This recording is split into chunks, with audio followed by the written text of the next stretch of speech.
Hi. Okay. First-time caller, long-time listener, proud member of Coast Insider, which is so much worth it for the amount of knowledge that you get. Trust me.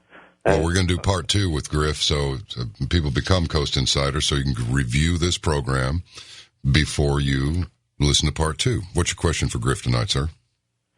All right, so, well, first of all, I'd like to introduce myself to you, Griff, and John B. I've been listening to the show since 2004, 2005, and hip-hop actually introduced me to the idea of the Illuminati by a late, great artist by the name of Tupac Shakur. Okay. And so at one point, I was a part of my older cousin's label, former label Hype City, now Contraband and Broken Equipment Productions, and we were so close. And I believe that at one point in my life, I would have given anything to be a part of the industry that does contribute to the destruction of our society. But I used to actually get angry at the Lord to say, why would you give me this gift and be so great to only bring me so close, but to fall so short so many times? And I now know that He had something greater in mind for me. Right. Because I was literally destroyed my soul. And bringing it back to my question is actually to, and the person who introduced me, to the Illuminati being the late, great Tupac Shakur, is there a chance that he is somewhere still in hiding? And why are we subject to constant low mentality music, especially in the region where I'm from? It seems like you can only get famous for putting out mindless, negative music nowadays. Right. Well, good questions. Thanks. I've actually had conversations with members of Tupac's family. Tupac is dead. Tupac has made his transition. I think we hear this story over and over. Bruce Lee is coming back, and this one is coming back, and this one's not really dead. And, I hear this over and over and over, but it was something that Sean just said. He says, I would have done anything to be a part of the machine. You see, John B., when young people make that kind of statement, they lose themselves. Right then. Right then, exactly. And he said it. And this is where they lose themselves. And by the time you do the handshake and you sign on the dotted line, the ball game is over at that point. There's no coming back now, because they're going to feed every desire. Every inkling of every desire they're going to feed. And they're going to, there's an artist out now, Trinidad James.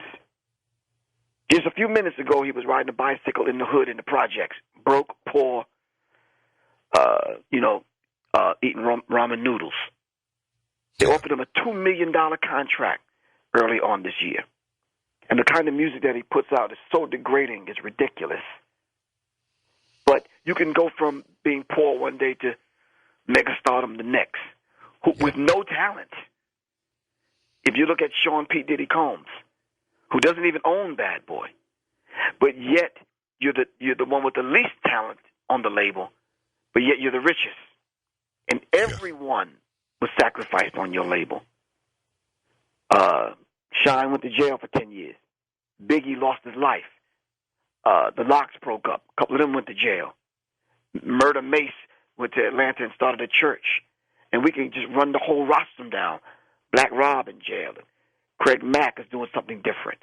And the people that are listening to me know Puffy, know P. Diddy, and know exactly what I'm talking about when you talk about blood sacrifice, when you talk about staying connected to the Illuminati, if I could use that term. And this is very real in the music industry now, and a lot of people are becoming awake and aware, such as the Shawns from Atlanta. When he talks about Tupac, Tupac came out of prison after learning about the Illuminati, and he started using the term Illuminati because he wanted to kill the Illuminati.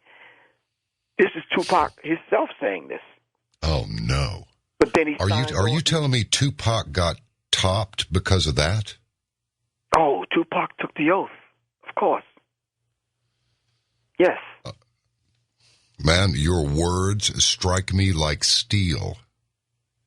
They really do. This is just a little bit strong. You know what I mean? Yes, no, I understand it, and I'm well aware of what I'm saying. I know you are. It's in the That's book. the scary part. Right. No, keep rolling. You're talking to someone that hung out with Tupac and knew Tupac, and it's very critical simply because of Tupac making the Illuminati and bringing it to the forefront and having young people understand this. I don't think it really hit young people until Tupac was dead and gone, and we did the work and we came behind Tupac and said, "Listen, this is what he was talking about, Illuminati." He wanted to kill the Illuminati, but yet he sacrificed his own life by signing with a label that was already in bed with them. Man. And he even predicted and talked about his own death. Unbelievable.